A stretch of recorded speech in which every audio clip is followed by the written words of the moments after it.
दोस्तों, अगर आप यूएई में काम करते हैं या आपका कोई रिश्तेदार दुबई, अबू धाबी या यूएई के किसी भी हिस्से में नौकरी करता है, तो यह खबर आपके लिए बहुत जरूरी है। अब यूएई सरकार ने सैलरी देने के नियम और ज्यादा सख्त कर दिए हैं। अगर कोई कंपनी कर्मचारियों को समय पर वेतन नहीं देती तो उस पर भारी जुर्माना, वर्क परमिट बंद और यहां तक कि कंपनी मालिक पर ट्रैवल बैन भी लगाया जा सकता है। तो आखिर क्या बदला है, आइए आसान भाषा में समझते हैं।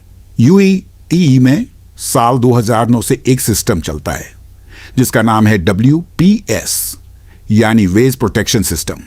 इस सिस्टम का काम है यह सुनिश्चित करना कि हर कर्मचारी को सही समय पर और पूरा वेतन मिले।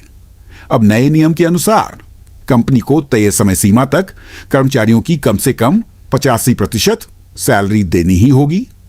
अगर ऐसा नहीं हुआ तो सरकार तुरंत एक्शन लेना शुरू कर देगी। सबसे पहले समझिए कि कंपनियों को क्या सलाह दी गई है। फाइनेंशियल एक्सपर्ट्स का कहना है कि कंपनियों को पहले से फंड तैयार रखना होगा ताकि महीने के अंत में कैश की कमी ना हो। कई कंपनियां ग्राहकों से पैसे आने का इंतजार करती हैं, लेकिन अब ऐसा करना भारी पड़ सकता है। एक एक्सपर्ट मोहम्मद जैद ने कहा कि कंपनियों को जून की सैलरी का ट्रायल रन मई में ही कर लेना चाहिए ताकि सिस्टम की गलती पहले पकड़ में आ जाए। अब जानते हैं कि अगर सैलरी लेट हुई तो क्या होगा। अगर तय तारीख के बाद भी सैलरी नहीं आती तो पहले दिन से ही यूएई का मंत्रालय कंपनी की निगरानी शुरू कर देगा। दूसरे दिन तक भुगतान नहीं हुआ तो कंपनी को वार्निंग भेजी जाएगी। अगर 5वें दिन तक भी सैलरी नहीं मिली तो कंपनी के नए वर्क परमिट रोक दिए जाएंगे। 11वें दिन तक देरी जारी रही तो कंपनी पर जुर्माना लगेगा और उसे 3rd कैटेगरी में डाल दिया जाएगा, जो कि खराब बिजनेस रैंक मानी जाती है।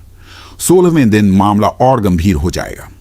कर्मचारियों के लिए अपने आप लेबर केस दर्ज हो सकता है और कंपनी के कई सरकारी काम बंद हो सकते हैं।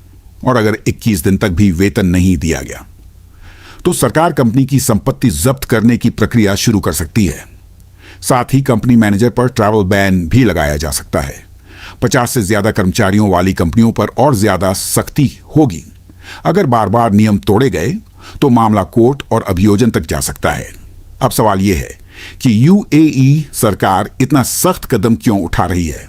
असल में यूएई में ज्यादातर बिल जैसे किराया, स्कूल फीस, बिजली बिल और लोन की EMI महीने की शुरुआत में देनी पड़ती है, लेकिन कई कर्मचारियों को सैलरी 2 हफ्ते लेट मिलती थी।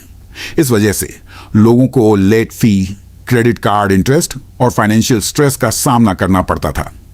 सरकार चाहती है कि लोगों की सैलरी और उनके बिल की तारीखें एक दूसरे से मैच करें ताकि कर्मचारियों को आर्थिक परेशानी ना हो। तो दोस्तों, अगर आप यूएई में काम करते हैं तो यह नया नियम आपके लिए राहत की खबर हो सकता है। और अगर आपकी कंपनी सैलरी लेट देती है तो अब सरकार का एक्शन पहले से कहीं ज्यादा तेज होगा। वीडियो पसंद आया हो तो लाइक करें और यूएई की ऐसी जरूरी अपडेट्स के लिए चैनल को सब्सक्राइब जरूर करें।